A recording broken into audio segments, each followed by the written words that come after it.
Hey, we are live once again. If you were with us in the last episode, welcome back to Destructuring Tech. And hey, if you're new here, thanks for joining. At Destructuring Tech, we focus on unpacking the complexities of tech and software into simpler topics.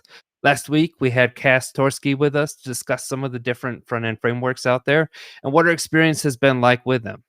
If you missed that, you can always catch us on YouTube for the stream or listen to our podcast on Anchor, Spotify, and even Google Podcast.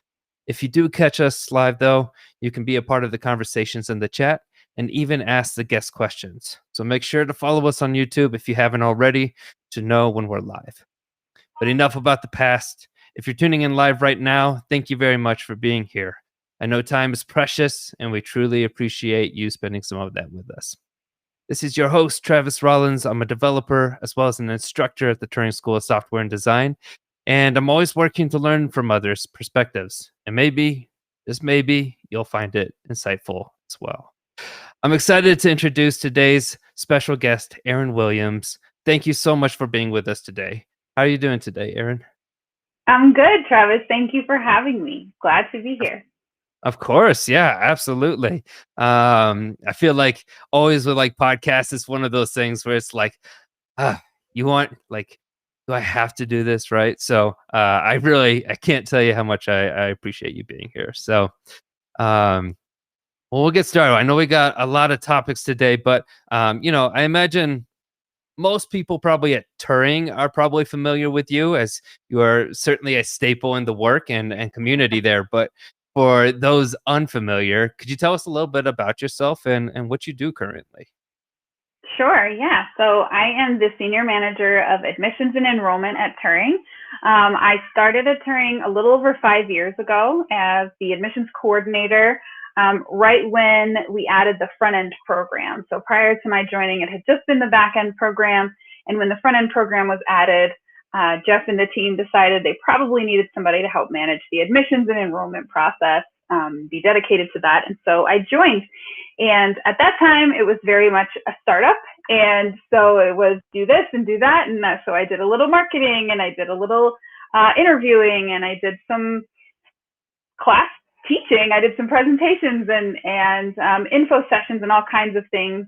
We've become a lot more streamlined. And so the work that I do now is related to recruitment, admissions, and enrollment, managing our little team and kind of creating strategy around best way to continue to diversify our student body and to continue to get great students into the program. Awesome. That's awesome. I imagine it sounds like you were working alone in the beginning. And that sounds quite a nightmare to have to hands in a little bit of everything, right? Yeah, it was a lot. I was never alone. We did have the ops team, but we were all wearing lots of hats.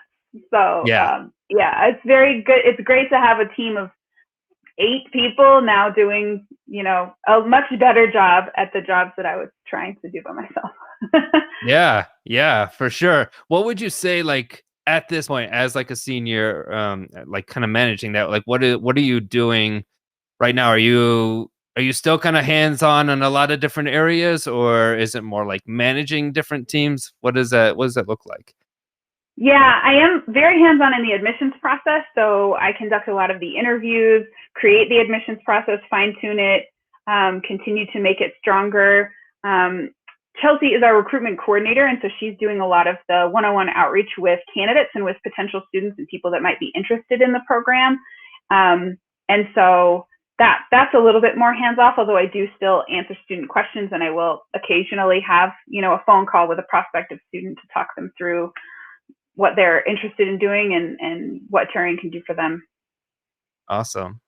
Well, as someone who has worked with you, like I know like Erin is like the person to go to when there's a question about anything. Like Erin's always got all the data on all the points, knows about every single part of the process. So just excited to have you here, and I'm glad like over the years things have gotten better with that. But I'm curious. So you said you've been working at Turing for over 5 years now. At a school focused on teaching software development. Have you always been working at like more technical companies? What were you doing prior to Turing?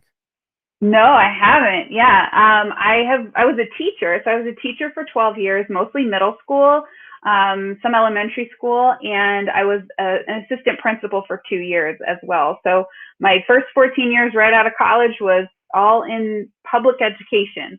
So I worked in LA as a teacher and then in Denver as well.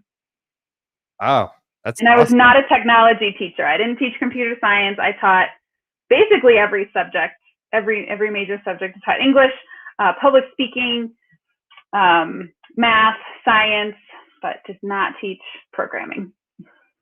Interesting. 12 Mm-hmm. years teaching, Yeah. like, working in education, administration. I definitely want to get into kind of like what the major change was, but I'm curious, like, if I remember correctly, you and me were talking a little bit behind the scenes last week, and even with all that work, like you have a master's in this, you've had all those years of experience. My understanding was you were making under 50K. Is that correct? Yeah, when I first moved here to Denver, with 9 years of teaching experience, my salary was under $50,000. I got up to just under 60 as an administrator, but in Denver, that's a hard salary to live on, raise a family, buy a house, and all of those things. Yeah, absolutely. It's expensive, and with the amount of growth that's been happening in Denver, it's just keeps getting more and more challenging each year. So Mm-hmm. um, that's I got to be honest with you, that's kind of absurd to me, and I think says something about the education system and the wages that are given to our teachers. But I'm curious, like after years of that, like working in education, working in administration, did you still find it rewarding? Did you feel like you had room to grow, or did you feel kind of stuck at any point in there?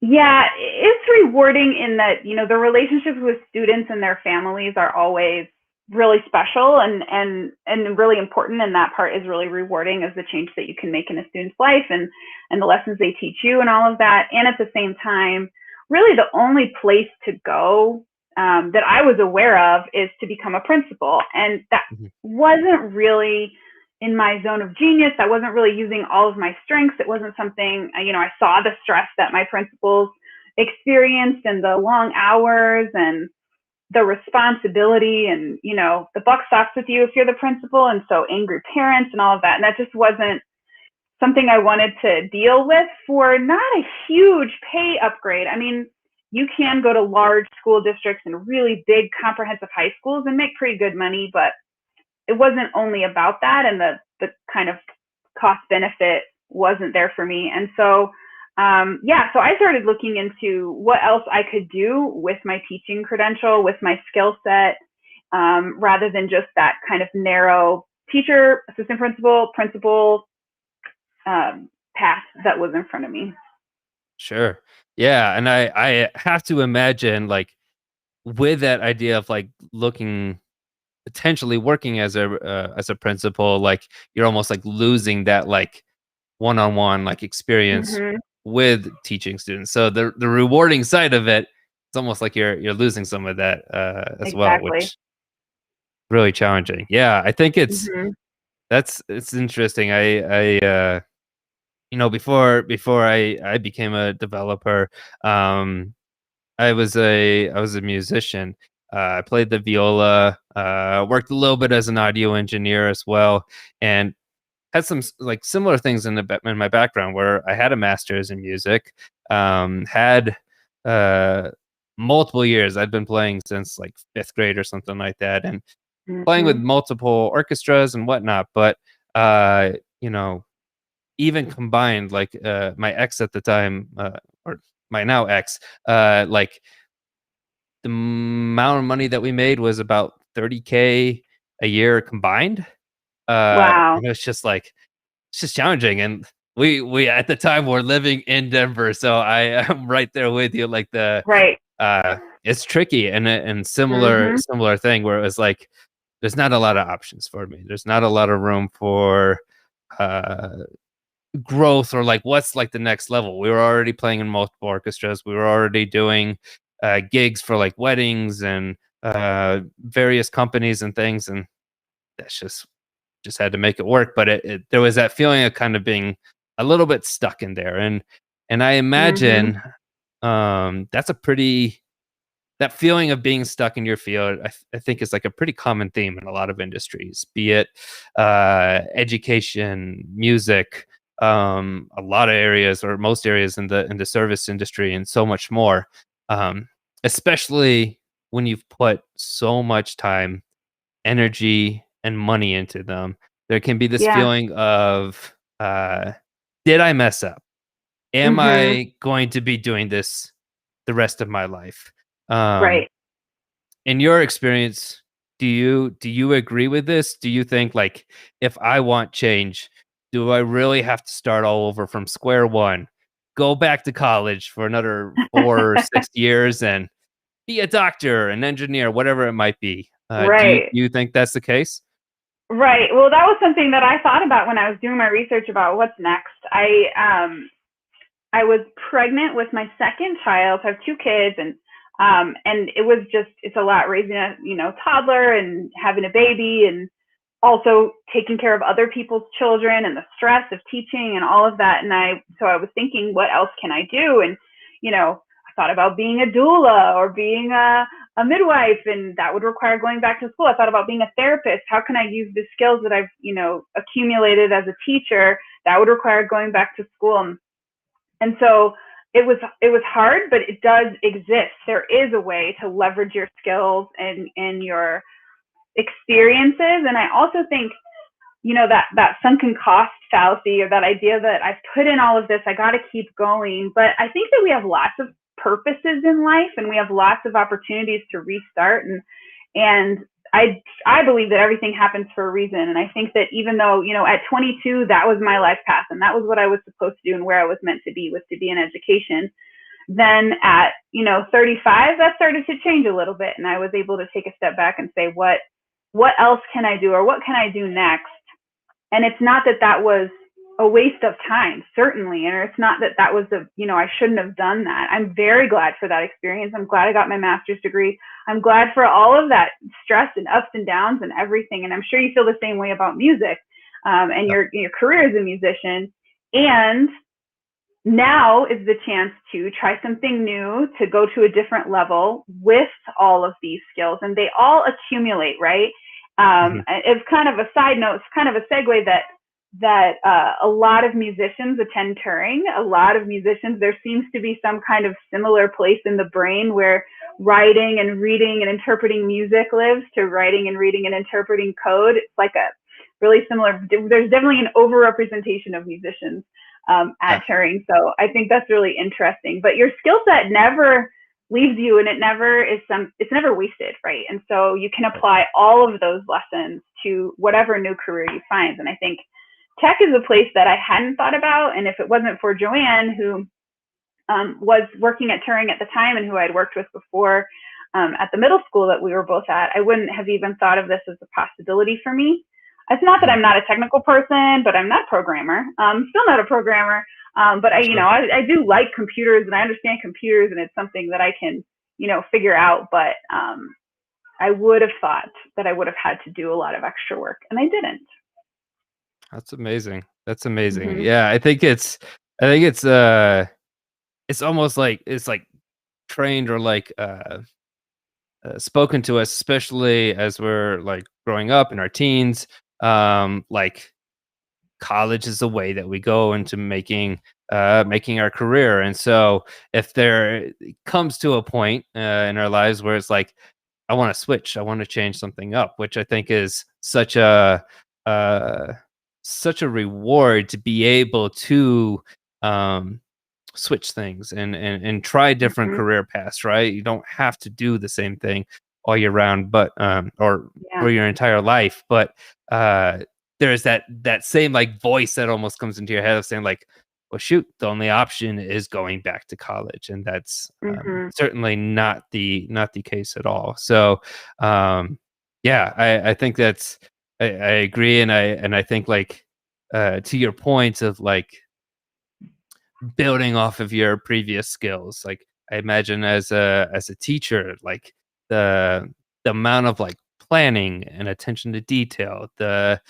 communication skills that revolve around all of that, like those are skills that you can take into under industries, and you can build Yep. off of that, and it's not like you're having to start from round one and redoing all of those things. Those are things that you can take and still like whatever that is, whether it is tech or something else, like those are all key skills that are going to be super valuable elsewhere. Absolutely. Yeah. Yeah. Awesome. Well, having worked in admissions at Turing for a number of years now, speaking of tech, I imagine you've had a pretty good idea of like who applies for the program. Who would you say is like your typical person that does apply? Would you say that they often have a background in tech? No.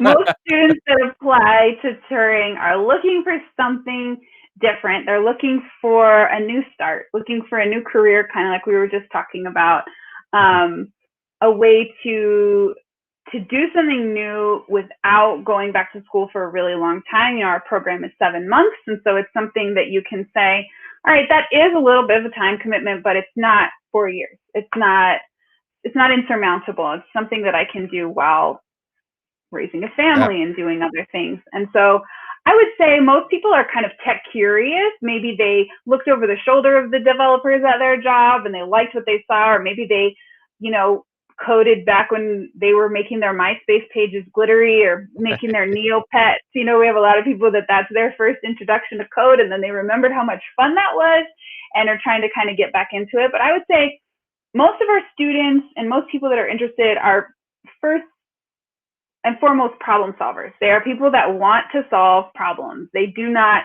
I just interviewed someone who said, don't pass a problem. Like, they don't pass a problem. They see a problem, they want to get in and solve it. And they're people that, regardless of what that problem is, whether it's climate change or police brutality or, smaller things like how you access this restaurant via an app. Whatever the problem is, they want to find a way to solve it, and programming is one way that you can actually have a practical skill set to be able to solve problems. And so often they are interested in something bigger than themselves, again, like those things I just mentioned. And they have a passion to make themselves better as well. That's awesome.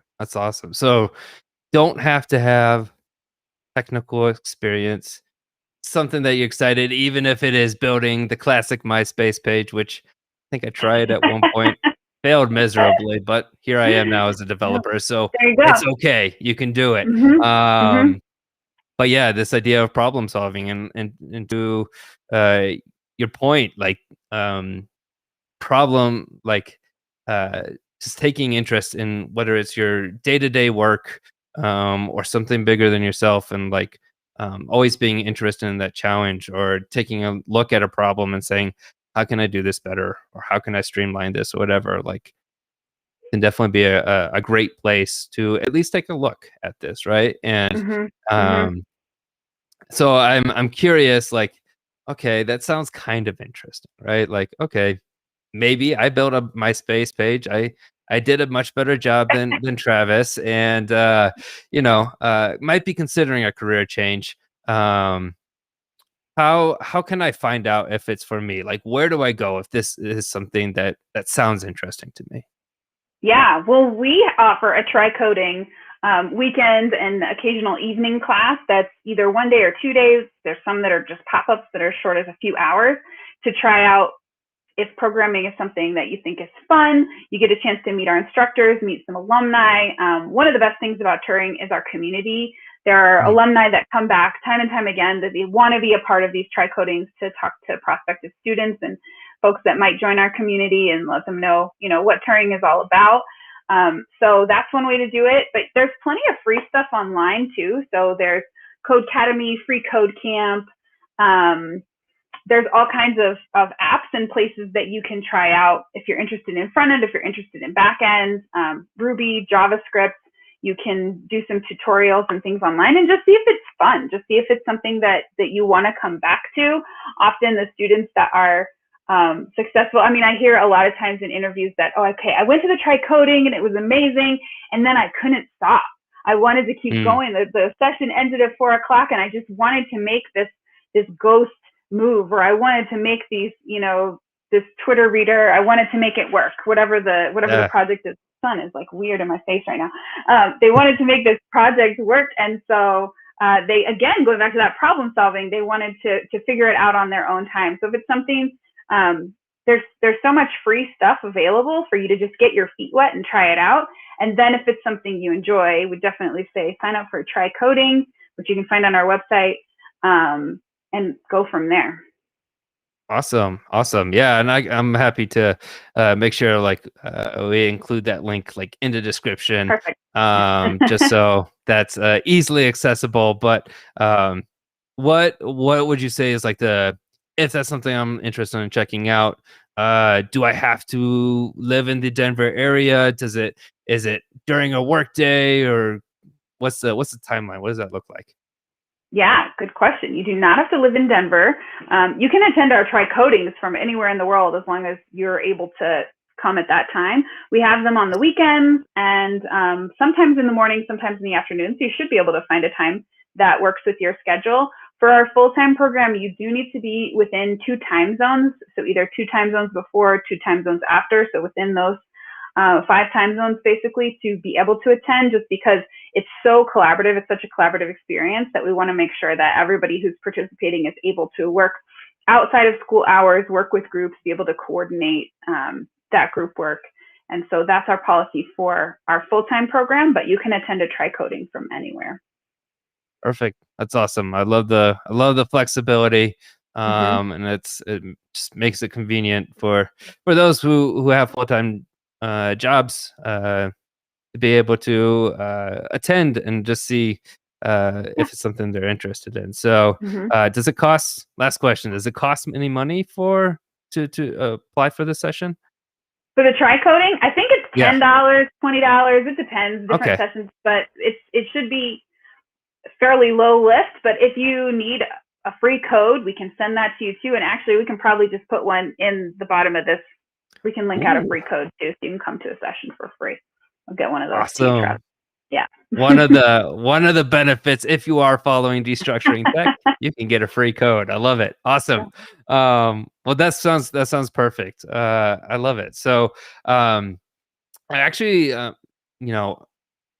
want to get back to this topic that we were talking about a little bit previously, of your experience working tech adjacent. And for those that are unfamiliar with that terminology, it means a person working tech adjacent is someone who may not be strictly a quote unquote tech worker, someone who does the coding or working with the frameworks and things, but they work along those who are, such as recruiters, HR managers, customer service reps, etc.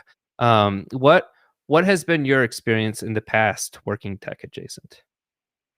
Well, my only experience has been at Turing, of working tech adjacent, and it's been great. I feel very included, respected, part of the community. I think my, again, experience, I guess, speaks for itself and also lends itself to me being able to do my job. And I know that my job and my team's, the work that we do is really important to success at Turing, obviously, because if we don't, interview and enroll students, then the school will not exist. And so, so that's good to know that, the work that I do is important and valuable. And I've also, just by osmosis learned a lot. I joke sometimes with prospective students that if I were a con artist, I could maybe get a job as a developer. I could maybe talk my way through it if I didn't have a whiteboard interview, because I know a lot of the lingo and I can answer a lot of the questions, but my first day on the job, I would get caught. But if I were dishonest like that, I may be able to, because you just absorb so much. And so, and it's been fun. I mean, I've attended some of the Try Coding, so I've done a little HTML, done a little Ruby, done some Code Academy, things like that, just to try it out. So I've learned some things and had access to things that I wouldn't have thought possible. And it's just opened up a whole world of all these little jobs, all these niche, industries within tech that I didn't even know existed, that there are people who just work with Google Analytics. And, who knew when I was a middle school teacher that was even a thing that people could do as a job. So, yeah, that's awesome. Yeah. Yeah, like, so it sounds like definitely like some of the things that make it positive is like feeling valued, right? Like without you doing the work, there is no school at that point, right?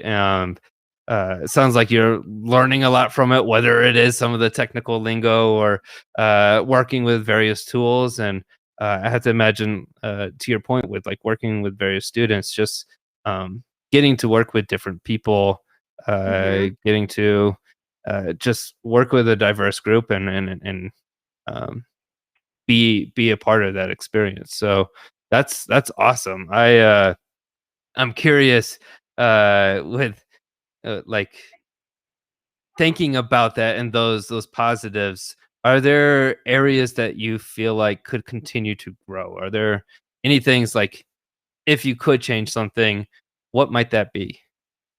Yeah. I think there are still sometimes people that use the terms technical and non-technical people, which is weird to me because I don't know how you can live in 2021 and be a non-technical person. So just because I'm not an engineer or a developer doesn't mean I'm not technical, because I still have to build things in Excel, and I still need to analyze data, and I still need to use the internet. So like maybe not the same skill set, but that feels a little, I don't think a lot of people at Turing use it, and definitely not on staff, but it is something that I've heard folks say, like the technical side and the non-technical side, and, operations and instructors. And so I think just continuing to recognize that we all bring important skills, and it may not be the same skills, and it may not be the same value for a specific task, but it does still have its own value, and we all have our role to play. So I would say that for anybody who's working tech adjacent, to recognize your worth and your value, and that you are still part of the team, and they wouldn't have you there if what you were doing wasn't important and valid. Yeah, absolutely. I think about like some of the tools that you use, and even things like the data analysis of it all. Like there's a lot of work that goes into that. And to be honest with you, I still struggle trying to put together like Google spreadsheets and things like that. Like I'm just terrible about it. Like someone try and tell me to like alphabetize something, I'm like, so where is that? What button do I press? Right. So it's different skills, right? You still have skills with a lot of technical pieces. It's just different areas of focus there. So yeah, and that's a good reminder, because that's a good reminder, just because I feel like I think especially when I first started, I was like, these people know everything about everything. And so if the instructors must know everything about computers. But there would be people that'd be like, how do I make a pie chart? I'd be like, really? Oh, I will be happy to show you how to make a pie chart on Excel. Yeah. It's the furthest from the truth that like developers, or as you said, like technical people like know other things. They absolutely don't. And if anything, right. As with all things, whatever position you're in, it's just a constant process of learning and collaboration on that. So I really appreciate the piece that you stated there, of like, if you're working tech adjacent, like recognizing that value that you provide to whatever team that you work with, because you absolutely have a lot to offer in that sense. So I think you're that piece on that area of growth there. I agree. I think sometimes there is this like categorization that a person is either, as we said, like quote unquote technical or non-technical, either intentionally or unintentionally. And I would say like, what would you say is like some of the dangers of making these assumptions? Yeah, I think working remotely, I'll come around to this point, but Hmm. I think working remotely, there is a danger in departments becoming siloed, right? And when people are siloed and when people break off into their little cliques, whether it's professionally organized or personally organized, that can become dangerous because people tend to, if there's blame to be placed somewhere, it tends to go to the out group, right? It tends to go to the other. And then Hmm. it becomes a competition, or it becomes like, well, we're doing this. What are they doing over there? Or we're working so hard and they're just sitting around, or, it just becomes this, and it's based on nothing. It's not based on reality. And Right. so I think when assumptions are made about whether someone, how technical someone is, and there's value attached to that, or rather than there being an equal value attached to the work that is being produced or the work that's being created, then that tendency to rank and categorize and spin out of control with the stories that we're telling ourselves about each other, that does not Yeah. create a positive work environment. That does not create a positive friendship, like none of that. And so I think it's really important that we find ways to work side by side, work on projects where it requires both of our expertise. One of Mm. the things that we were doing was doing interviews in pairs, where it would be a person on operations and a person on the instructional team doing the interviews together, just to give the student perspective from both sides, to be able to answer both Yeah. questions. I think that kind of thing fosters mutual respect, which is really important when you have folks that are at um, different levels, but equally important levels working together. Hmm. Yeah, absolutely. Yeah, I think this idea of like competition, which not to be confused, competition in some areas can be really valuable, but Mm-hmm. um, when it gets to a point where it's like blaming one person versus another, whether, like you said, especially with so many companies working remote these days, um, being in different teams, you know, there can be this not being aware of like what is Right. happening, and with that unawareness comes assumptions, and then Mm-hmm. pointing fingers and so on and so forth, and it just Yeah. it kind of creates the snowball effect. So, Mm-hmm. um, yeah, I think to your point, like finding ways to keep those communication lines open, and having uh, playing to the strengths uh,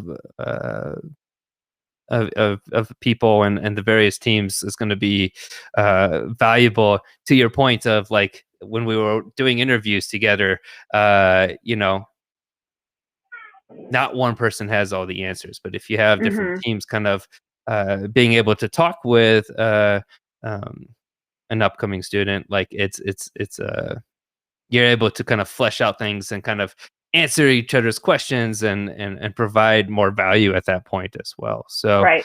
um, yeah, I love that. um, I think I'm going to play devil's advocate here, just because just to hone in on this point a little bit more. um, let's say I'm a company focusing on a technical product. Um, Mm-hmm. wouldn't you say like it's better for the entire team to be technical? Do you agree with that? Hmm. So for the entire team to like be able to write code, for example. Hmm. Yeah, yeah. Mm, no, I don't think so, actually, Mm. because I think there's a lot of benefit to having so-called lay people on the team to be able to see things that the folks that are behind the scenes that are building it wouldn't see. So for example, if you were to build an app and you you were working on the front end of this app, and to you it made sense and you used industry best practices, and then you gave it to me and I started using it, right, Mhm. as a person just that doesn't know anything about it, there may be a button that's in a place that is not intuitive to me. And if it's Right. just folks that are technical and just using these so-called industry best practices, those things evolve and change, right? Because users evolve and change. And so I might be able to spot something and say, like, this doesn't work for me. I keep clicking over here and it keeps doing this weird thing that isn't what you intended. And if it's all people on the same team with the same training, they're not necessarily going to see that same thing. That's not as great as an example as I would like, but I do think there's something to even, you know, when we're interviewing candidates to be instructors, right? When we're interviewing folks who are coming on to be instructors, it's really good to have someone that does not know programming, because we're not going to fill in the blanks, right? If someone is teaching something and what they're saying doesn't make sense, you might fill in the blanks because you have that background knowledge. Whereas I might just be like, I have no idea what they're talking about because they went from A to E without filling in BCD. And so there's definitely value in having different education levels in terms of programming and what you know if you're on a team of programmers. I mean, diversity in all of its forms, right? When we're talking about, of course, racial and ethnic diversity, gender diversity, all of those create value on a team. A team is stronger the more diverse it is, and that's true for educational background and what you know, skills background as well. Yeah, absolutely. I actually really appreciate those examples you gave. I agree. I think, like, whether it's the hiring or the interviewing process of things, or just having some kind of different audience to kind of see or experiment with the building of a product is so valuable, because it's easy to kind of get like tracked in one lane. Like, this is how it works. The rest of the team knows how it works, and that's it. But for someone who's brand new or doesn't have the same familiarity with it, like, that can be a really telling piece to it. I think of like one of the common examples I always think about is like facial recognition software. Generally works quite well with identifying the faces of white people. But however, for people of color, it's often been pretty inconsistent, and that's because of the algorithms were trained on data that featured primarily white people. Right. So whether it's programming, or it doesn't have to just stop with the coding side of it, there's the rest of the teams to be thinking about. The impact of the product and the audience it's directed at changes depending on who is in your team. And it consists of, and if it consists of mostly binary white males, there is going to be blind spots across, be it the color of your skin, the age group, gender, class, etc. And there's different forms of intersectionality with that as well. So I think it really is truly valuable to have diversity within each of the teams to have that awareness and have those different perspectives. Absolutely. Awesome. Well, so I'm curious. Let's say I do find myself working in a toxic environment where maybe some of these assumptions are being made, either as the victim or observer. What can I as an individual do about this? Yeah, that's a good question. So I guess I come back to that context theory and sociology, that folks can't maintain stereotypes about each other if they work side by side in an equal capacity. There's been lots of studies and research on this, that when people are given a similar task and they work side by side, a lot of those biases and things go away. So I would say, see if there's a way to provide opportunities for people to solve problems together where they are on equal footing, where both people's perspectives are required to solve the problem, whether that be a manufactured problem or a real problem. It could be a team building exercise where you have to, you know, cross the river with a fox and a bag of grain or whatever, where you're, you know, creating a challenge that isn't real. Or it could be a real problem that you have to solve as a company. What are you doing to increase your output of XYZ see if Sure. there's a way to get multiple people from multiple teams working together to solve that problem that is not going to be able to be solved with just one team's input. If you're brand new to the team, I would say like you are the asset, and if it's toxic, leave. You don't have to Yeah. stay somewhere that you're unhappy. There are so many companies that are doing really good work that would love to have you. It's not our grandparents' work, environment anymore. You don't have to stay at a company for 30 years and be unhappy. And Right. and as somebody that looks at resumes all day, I am not as concerned with, you were there for 5 months and you were here for 9 months and you were here for 2 years, as they might tell you that folks are concerned with. It's, you really have to do what makes you happy. If you are in a position to make change, then I would say, yeah, provide opportunities for folks to work together in various ways so that everybody can bring their strengths to the table. Yeah. I love that. And I appreciate you bringing up like there's different positions you might be at. If you're new, I know it can be challenging to, Mm-hmm. um, try and bring up the conversation. I would say like if you're in a safe environment or you feel safe to communicate with some person on that team, perfect. I think that's a great way to kind of like bring up those discussions or talk about that. But if it is a toxic environment, like to your point, like um, Yeah. you don't have to stay there, and that's hard. It's not fun getting back into the job hunt and things Mm-hmm. like that. But there are a lot of companies that are um, working towards bringing this awareness and diversity and finding ways to collaborate better as teams and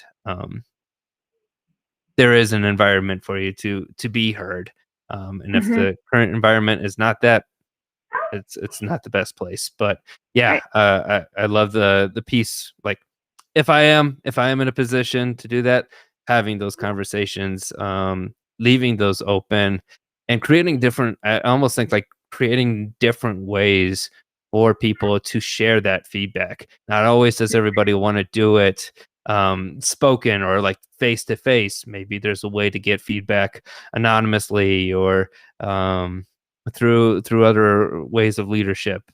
So.